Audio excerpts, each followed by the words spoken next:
So the title of our chapter is Gender and School Policy. And I think we felt that in order to answer this question, we first needed to define, well, what does gender mean? And the nuances around the use of the word gender. And also we need to consider, well, what school policies are affected by gender. So Sam, can you talk about how we define gender or different definitions of gender? Yeah, so there's lots of definitions of gender. And I guess as we were looking through it, we were going, okay, is this mainly about women and girls? Is this women, girls, trans and non-binary people? Is this only trans and non-binary people? So we looked, and I think the World Health Organization has a good definition, which looks at the characteristics of women and men, girls and boys that are socially constructed. It talks about gender being the norms, behaviours and roles of women, men, girls and boys, and masculine and femininity, but that it differs from society to society and it changes over time. Something that's really important is that gender is hierarchical and it produces inequalities, and it also intersects with all of the other characteristics that you can talk about, so race and ethnicity, sexual orientation, and so many others. And that it's different but connected to sex. So how you are assigned at birth, your biological organs, hormones, as well as slightly separate but connected to your gender identity. So your innate sense of gender, your inner gender. And your inner gender may or may not correspond with your sex assigned at birth. And also gender roles that can be constructed by individual cultures or societies as well. Absolutely. So then, and Janet, what does school policy encompass? And how does gender affect school policies? Okay, schools have policies for many procedures and everything that goes in the school. And also educational policies, policymakers set the policies to make the school and learning environment, safe learning environment that students can grow and learn. So when we look at the policies, we can talk about macro level policies in education, and macro level policies are like international policies and national policies in general. International policies is like policies set by the international organizations like UNESCO and EU. For example, UNESCO has education for all, and then to make sure that all boys and girls are in school and take education. And EU set some strategy, for example, gender equality strategy, so that all EU countries try to set their policies, comply with these policies. And again, among the macro level policies, we have national policies, and those policies are set by the national governments. And then they are generally related to the admission requirements, for example, or providing different schooling type, girls and boys schooling in terms of gender policy, and some other training of teachers, admissions of teachers, and the other policies related to, for example, the facilities of the schools, providing facilities of the schools. In most of the centralized countries, in some countries, this can be at the local level policies. And also we have intermediary level policies. I think we see this in some countries, and maybe Sam can give us an example about that. So I guess in Ireland, the way it works is we have our government sets certain policies and tells what we call management bodies how they would like some of those policies to be put in place. So those management bodies may be religious, they may be non-religious, they may be like semi-government. Most of them are away from the government. and they get asked to then run a school. And depending on the ethos and the values of that organization, the schools can look quite different.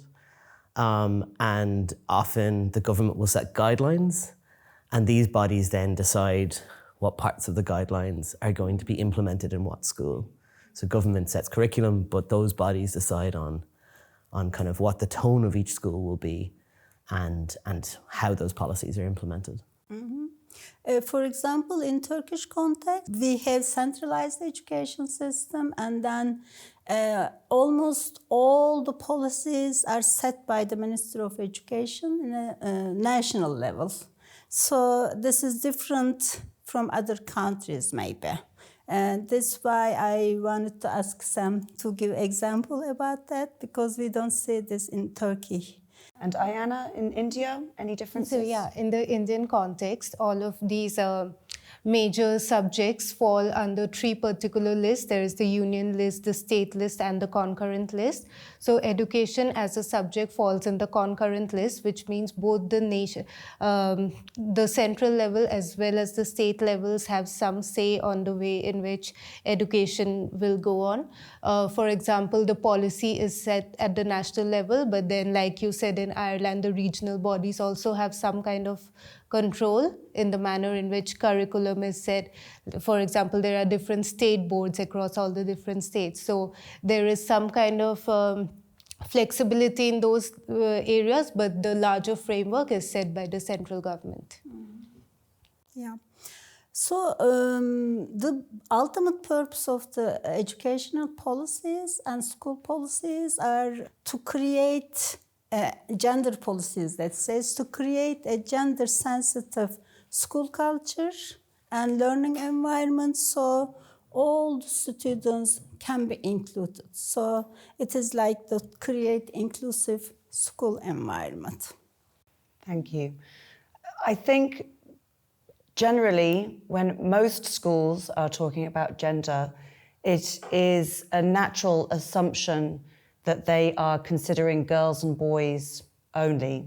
That's what gender tends to mean, unless it's specifically stated otherwise. And in that sense as well, it's the binary sense of gender. So we're only considering boys and girls in this. And so the stereotypes that can surround that, because we are only considering that sense of gender, can come into play with schools already. So Ayana, how does gender manifest in schools?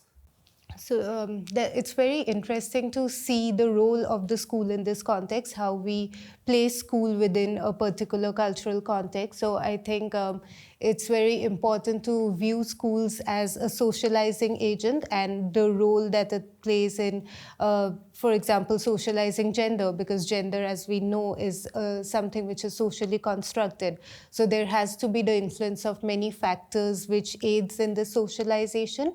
And I think it's important to look at the school in a way that it is the first point of entry for a child outside of their immediate family. So when a child first goes into school, the outside world of interacting with people from other backgrounds, that is when they come to realize or come to have a sense of their own identity and what the other is. So schools essentially tend to create ideas of what is masculinity and femininity. What we see, for example, is through very subtle things like the hidden curriculum, which we'll eventually discuss later on also. There are ideals of masculinity and femininity which are set. For example, girls will be asked to behave in certain ways as per the ideal of what it is to be feminine. Like you do not speak with your voice raised, or you sit with your legs close together, those kind of things. And I think in terms of femininity and masculinity, those are the ideals that are perpetuated. And what the other thing it tends to do is the idea of differentiation and separation. For example, girls and boys would be seen as othered, and this differentiation can be seen in the context of, say, sex education classes or sports activities. So you know that there are different things for girls and boys, and that's how it is essentially very gendered.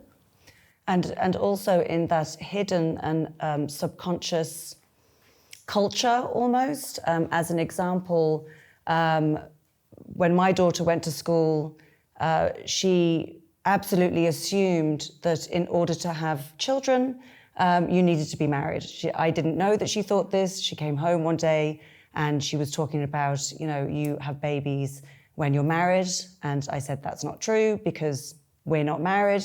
And you and your brother are here, so we can clearly see that that's not. And she was actually shocked that one, we weren't married. And then the questions for a few years were, why aren't you married? And when are you going to get married? That culture didn't necessarily come from, the school wasn't imposing that, but a subconscious idea that everybody else's parents in the school or in her class are married. So obviously, the assumption is everybody needs to be married. Actually, last night we had a really great conversation about the construction of masculinity and femininity. And I spoke about, as my experience as a trans person, when I transitioned trying to work out what were gender norms and what were pieces of gender I wanted to take. So how do I now sit, now that I'm going to be viewed as a man and not as a woman, even though I'm non-binary? How do I sit? How do I talk? How do I use my hands in conversation? Does my voice go up and down, or does it stay all at the one level? And these are all things that we all have within society. Like those are the gender norms and gender stereotypes that we all exist in. But I think only trans people actually, almost as adults, then realize, oh, these are actually things that people care about. Which ones do I take on, and how do I subvert them? That moves very nicely onto Sam. How does gender stereotyping impact students? So there are very few differences between men's brains and women's brains. So, and neuroscientists have seen that. And so most of what gender is created by society and changes quite a lot. And so we can influence it, but also the society creates patterns of gendered behaviors, as I was saying, like how people sit, whether people talk about their emotions, whether they don't talk about their emotions. And this is huge impacts on young people, because those strict ideas can make people feel very closed in, and feel that in order to fit in within their peer groups, they have to act in this certain way. So I think one of the most researched impacts and one of the clearest impacts is on mental health. So this idea that boys don't cry, or that boys should man up.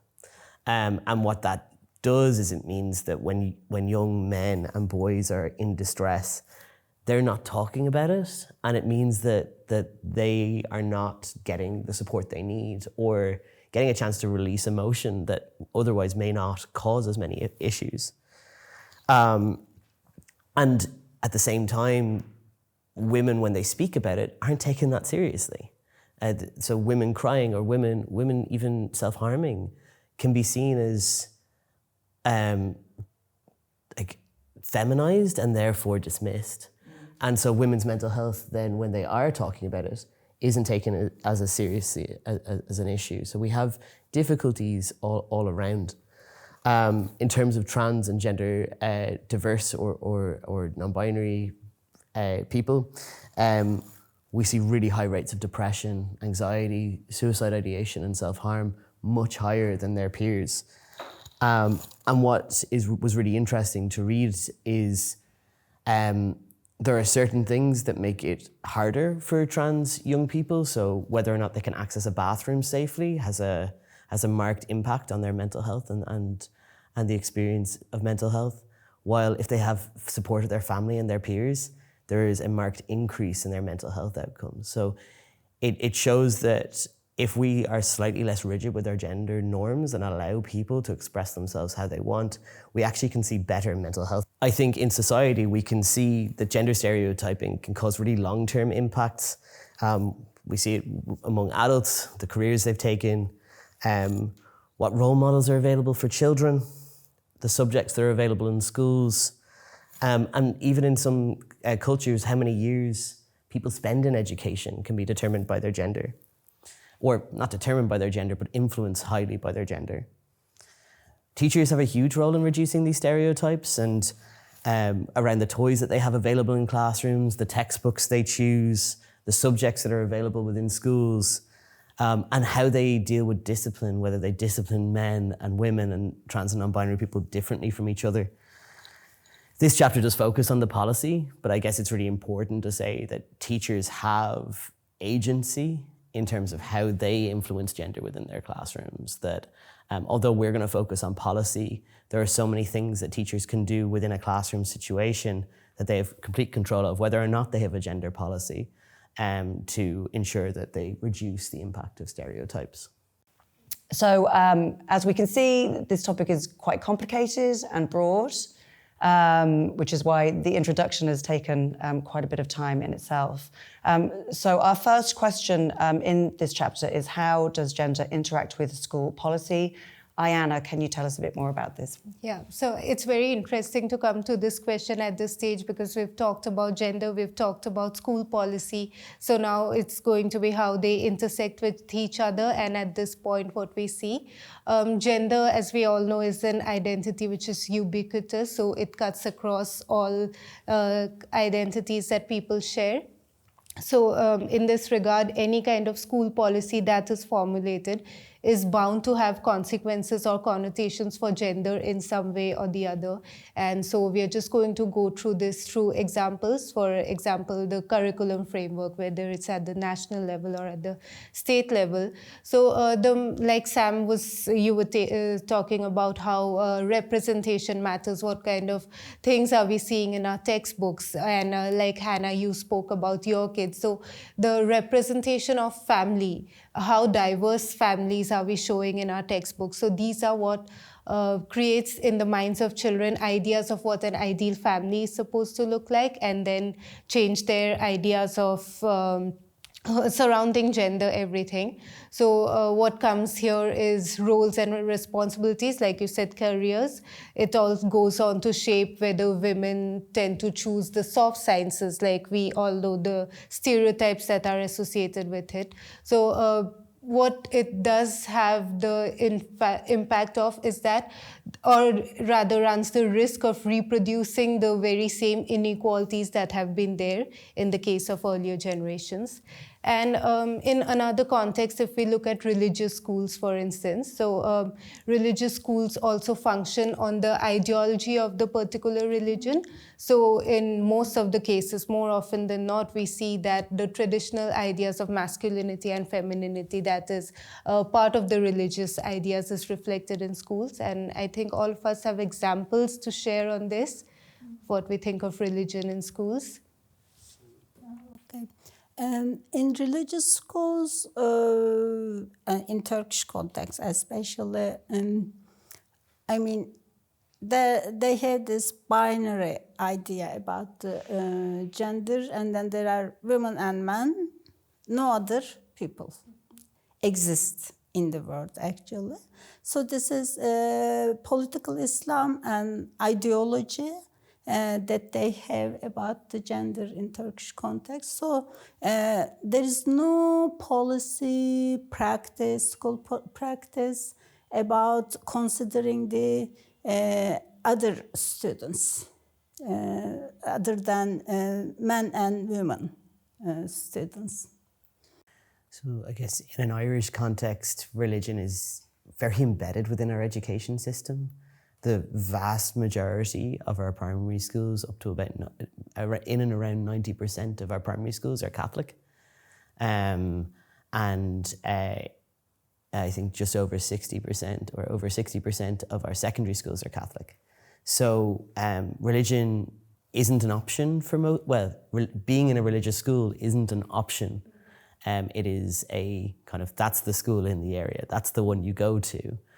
And that doesn't necessarily mean that Catholic schools aren't inclusive. So I guess, or the teachers in Catholic schools aren't trying to be incredibly inclusive of individual students.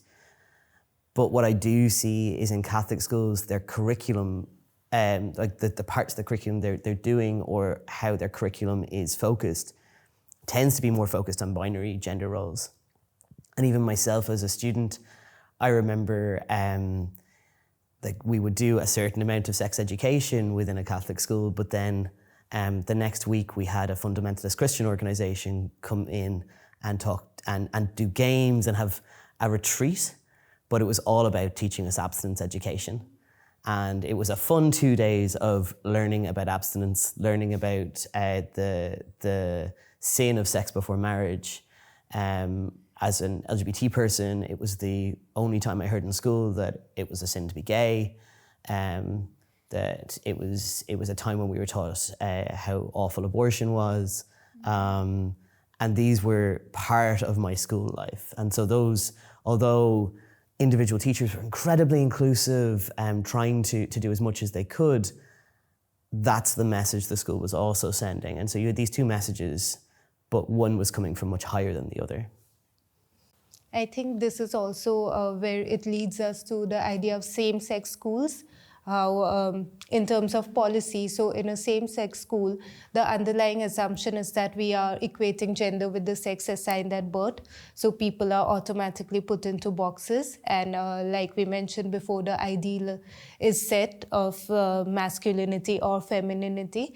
And mostly in the case of girls' schools, so on the basis of behavior, there are categorizations of women as good girls, bad girls, or based on their character, tarty girls.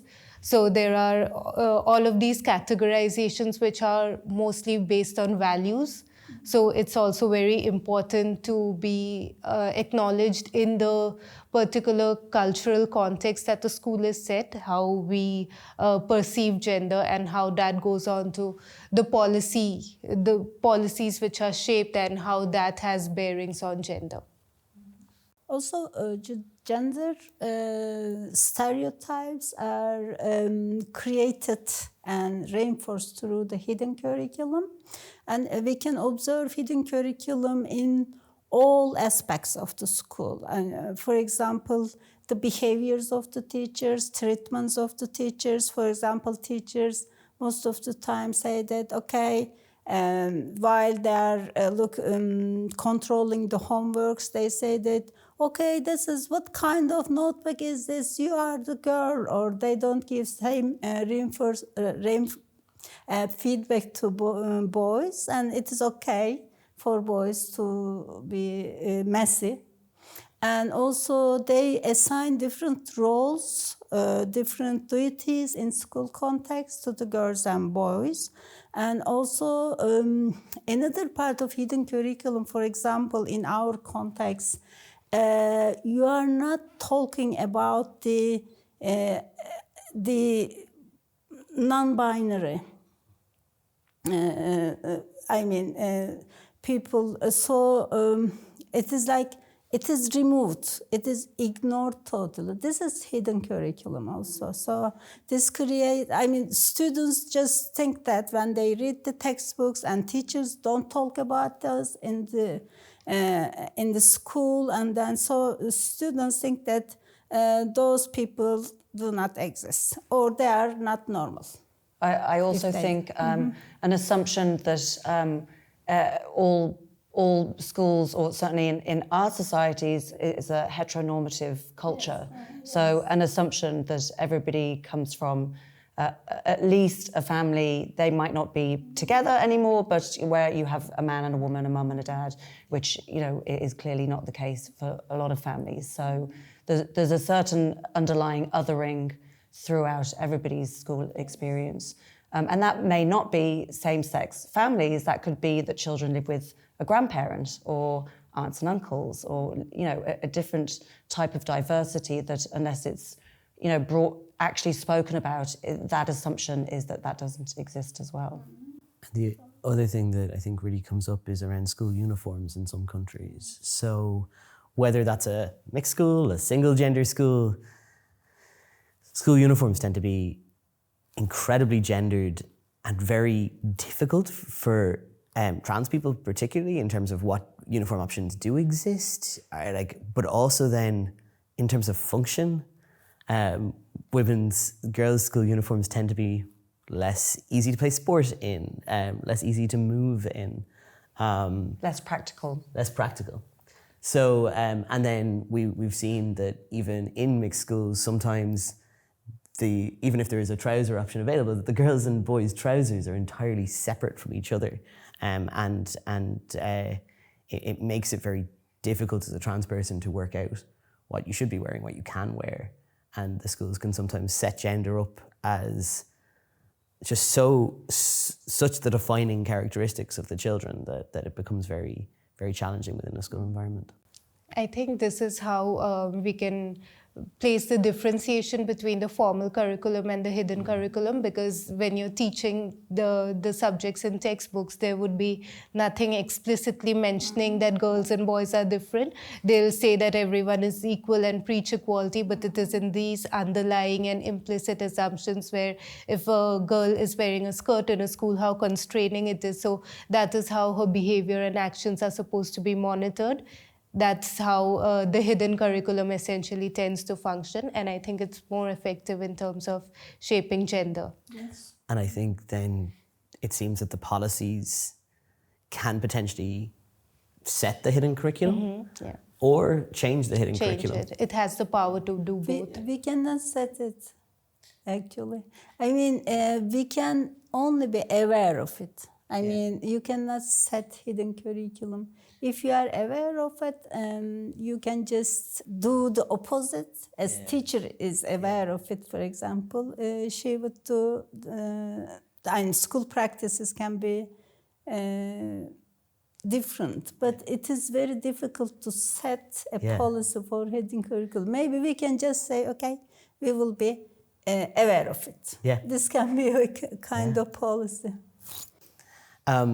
So we've talked quite a bit about kind of how gender influences schools. Can you tell us more, Hannah, how trans, non-binary, gender diverse, and gender non-conforming students might be included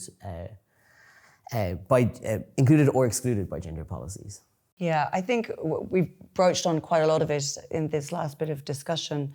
But as we've mentioned several times, gender, when it's talked about in schools, it's already naturally assumed that we're talking about the binary sense.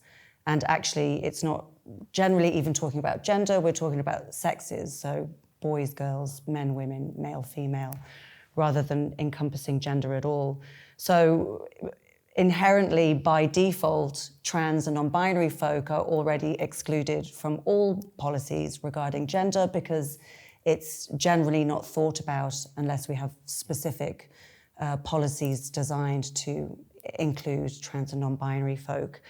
And another layer of that is that when schools are talking about gender, they're also always talking about the binary sense of gender as boys and girls. So again, by invisibility alone, non-binary students are not taken into consideration at all. So that's the very basis, I think, of most schooling experiences. It might not be the same throughout the world, but I think most school policies are already kind of coming from that level.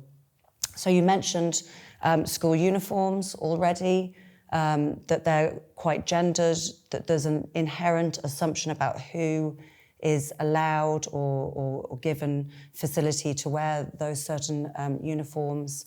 And I think that the issue that we see coming up in Ireland is that if there is a trouser option, a non-binary or trans person may be welcome to use that trouser option, but quite often schools see it quite differently. If a trans girl wants to wear the skirt like all the other girls, that's viewed as slightly awkward or complicated when actually it's not complicated. It's a piece of clothing and should be viewed as such. So that's where policies come in for that.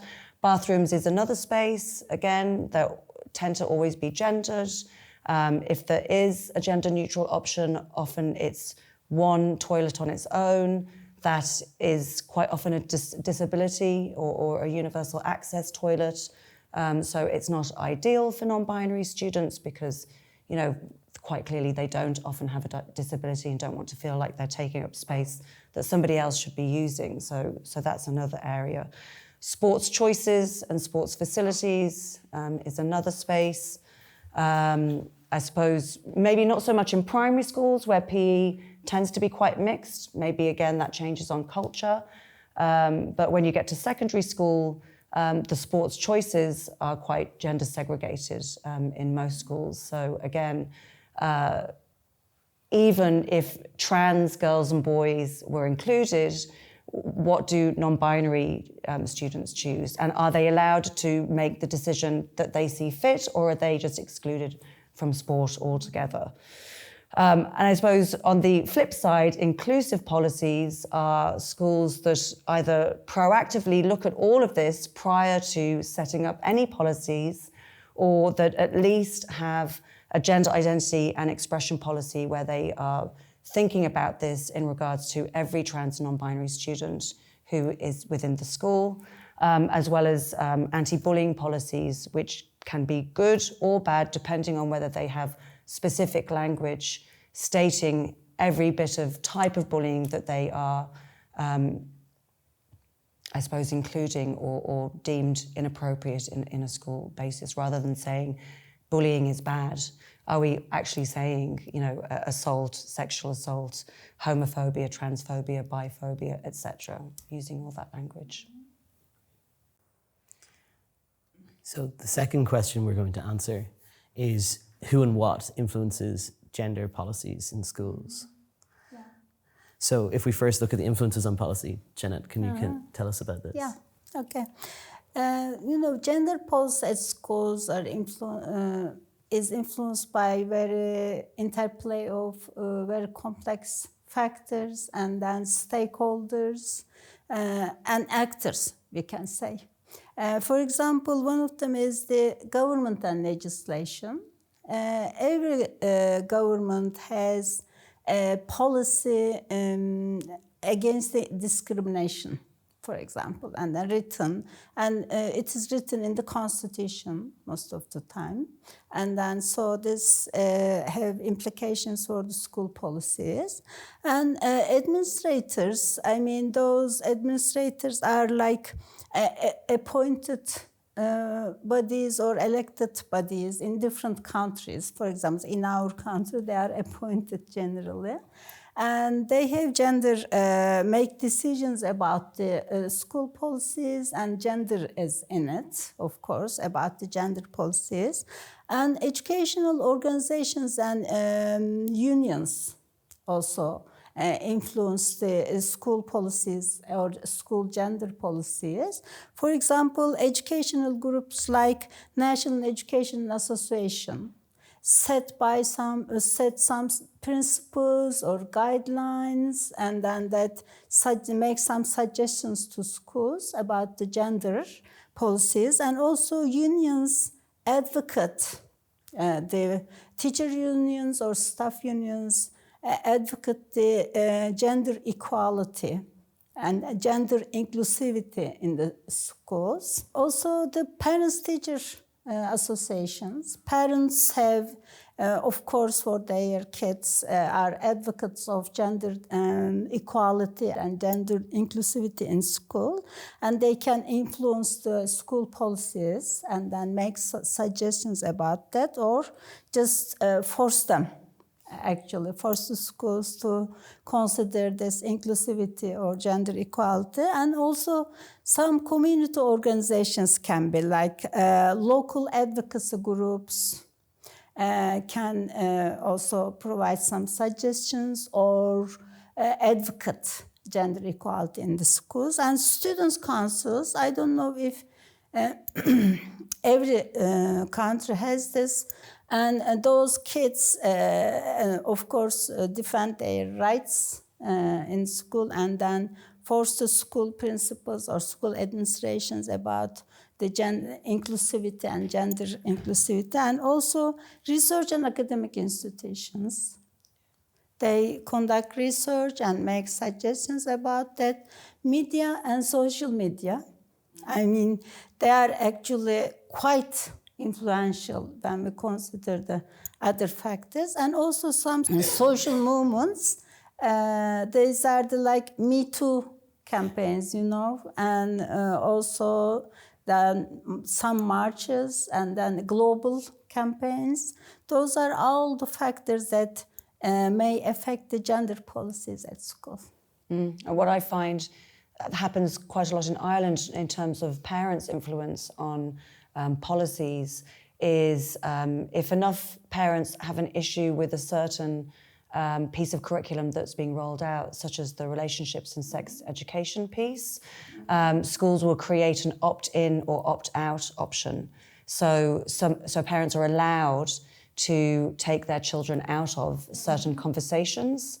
So that already means you're creating an inequality in the classroom that some children are receiving more information than others, which will certainly create a gender inequality within the classroom, and they will be going out into society without the same information as well, or a biased information. Also, the NGOs are very influential. I think LGBTQ plus organizations, and then they have campaigns, trainings, and awareness raising activities about the gender equality and gender inclusivity.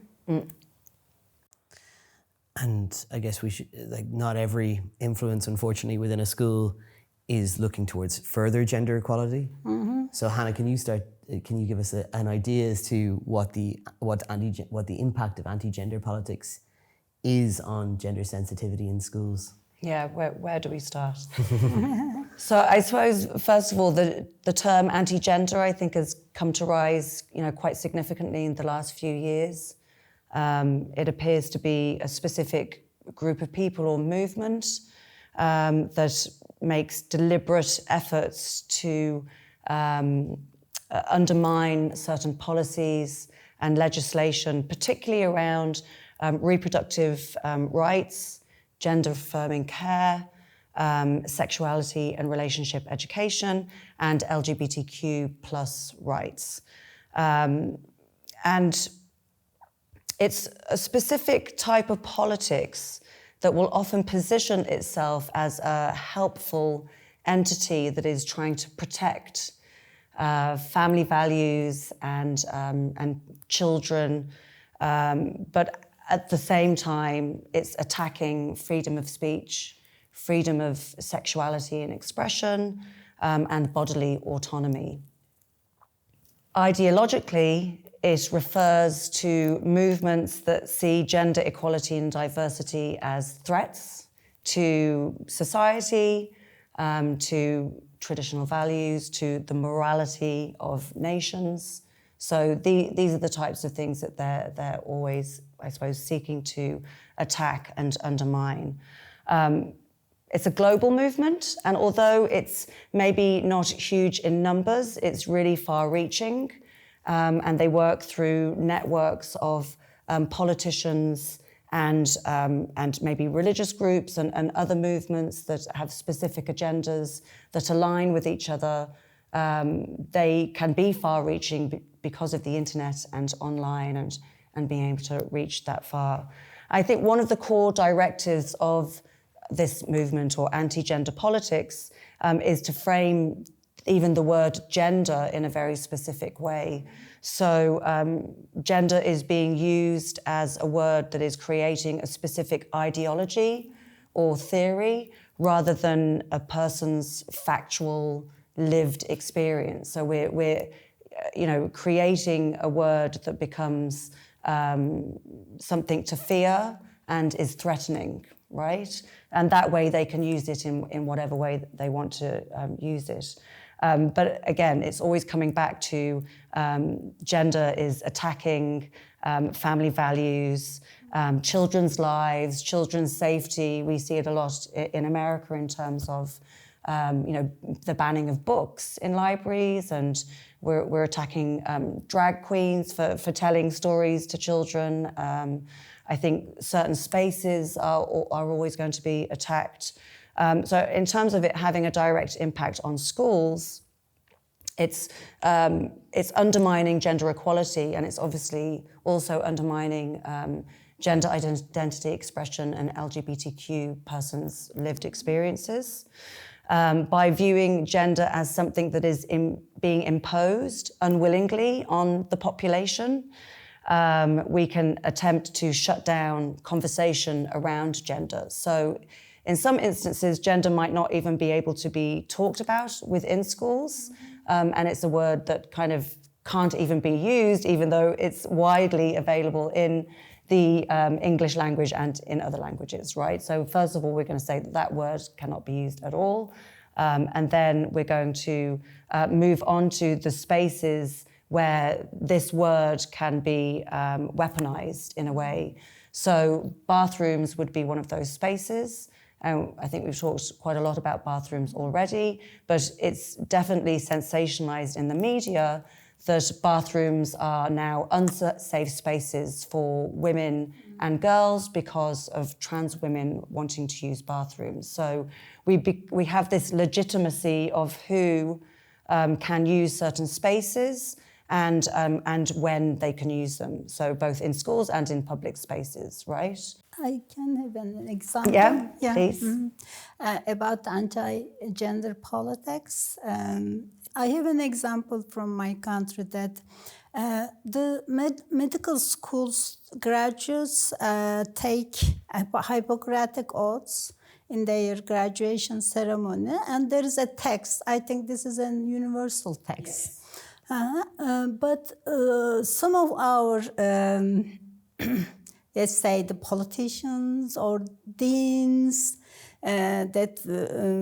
they removed the word sexual orientation, and it was sexual orientation from the text.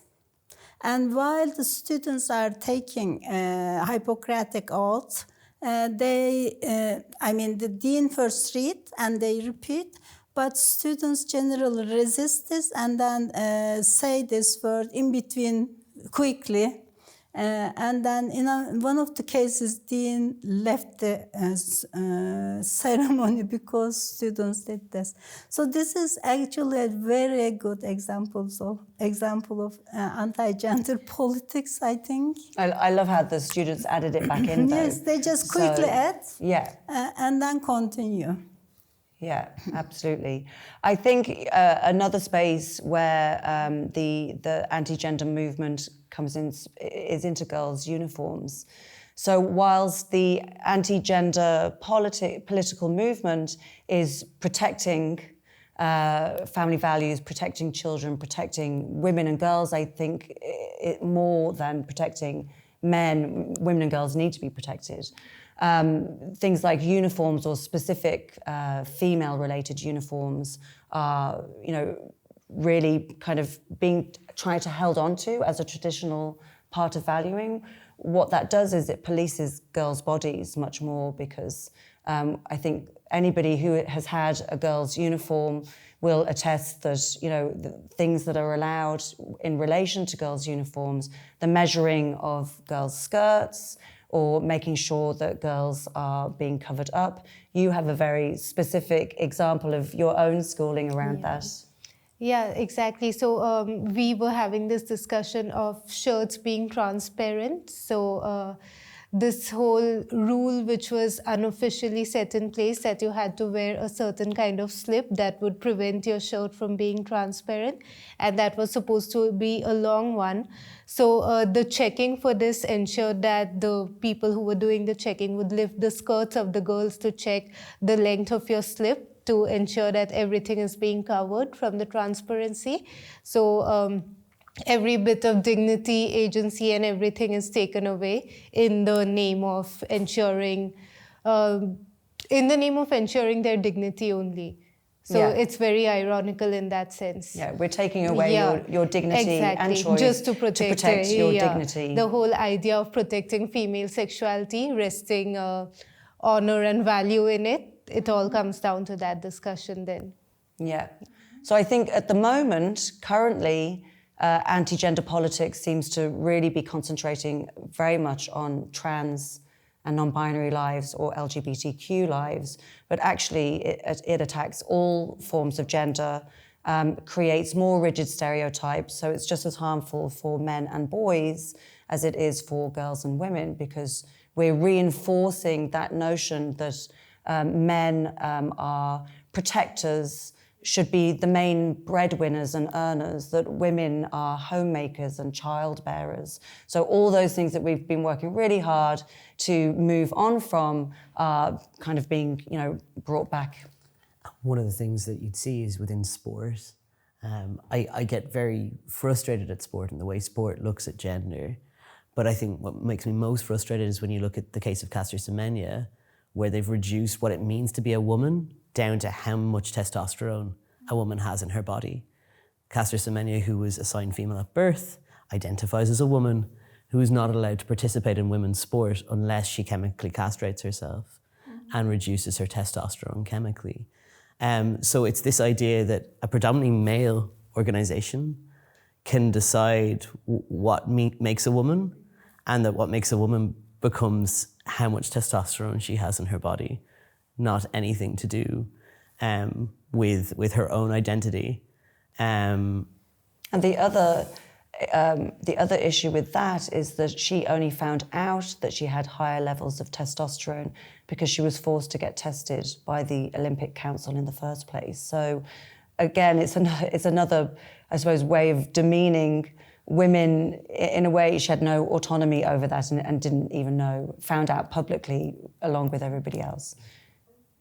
So our final question is, how can schools integrate gender sensitivity into their policies and practices? Sam, what do you think around this? So I guess from a higher education perspective, we've done some work in terms of, okay, how do we look at everything and start to develop systems that work for our particular institution? And what we do in higher ed is we look at all the data that's available. That's talking to people, so that's having conversations with our students, with our staff, looking at the cultures that happen within the space. Then we get as much quantitative data as we can. Now, you may get more or less depending on your size of school and what you can do. And then we look to develop an action plan that's based on our own experiences. So some places may focus a lot on gender-based violence. Others might look at the access to bathrooms or their uniform. And then we will review that and see how we're getting on with those policies. I know that we'd spoken about some actions that you think that we think that might be helpful. So I guess one of the ones we'd spoken about was period dignity work and the fact that schools could look to develop period dignity and sanitation and sanitary facilities policies. So for example, does every bathroom in the school have a bin? And that if every bathroom in a school had a bin, that would mean that any young boy who perhaps had incontinence issues would be able to use the same bathroom as all of their peers, as well as allowing any trans person who might need to use a sanitary pad access to a bin. As well as then looking within that policy at, okay, can we provide free period products to all of our students and give access to free menstrual products? And simple ones like having an open uniform policy, that we have lots of individual items available that will make every student feel comfortable. That's in a shop, and you can go and choose which items of clothing you want to wear as part of the school uniform, and that's inclusive of everybody, and everybody can choose the parts of uniform that they want. If there's a uniform, I know that in lots of countries they don't have uniforms. I also think that schools kind of looking at their natural biases and then opening it up from there. So that way we're working proactively from a point of view that we understand that we all come from certain backgrounds and our lived experiences do mold who we are. So we naturally have positive and negative biases, both conscious and unconscious. And if we work to open that up, we will be thinking in a more gender inclusive way already, I think. Another dimension that we should consider while integrating the gender in school policies, curriculum. We should change the whole curriculum and the textbooks actually, and then just remove all the stereotypes in the textbooks and then in the topics. Another one is related to curriculum is pedagogical practices. How we teach and what are the strategies that we use in teaching students, and then teachers should be very careful about their language and their discourse that they use in the classroom. So those are also the dimensions that we should consider in integrating gender inclusivity or gender in the school policy. Do you have something to say? I think following a lengthy discussion on taking into every aspect of gender, taking into account all of those, to sum it up, I think we need like we started off with a definition of gender, so even the commonsensical understanding of gender, that in a very narrow sense it is just the social manifestation of the biological sex. So in that sense, if we broaden it to understand gender as something along a spectrum with masculinity and femininity at two ends of it, and every point of the spectrum there is freedom and space for individuals in terms of identity, affiliation, expression, orientation. So if we come to look at gender in this broad way, then I think that sums up our whole chapter on gender and school policy. And that awareness will lead to a lot of gender difference and teacher in the good training is way. needed. Absolutely. Yeah. And I think Just understand this. I think the other thing to say is we're not going to do it all at once. No. Very few people are starting with a school that doesn't have any national curriculum Yes. and can create all of its own policies. It's taking a gendered lens, and as you're working at increasing the gender equality within your school, it's one step at a time, it's one policy at a time, it's one day at a time, and it can't all be done at once.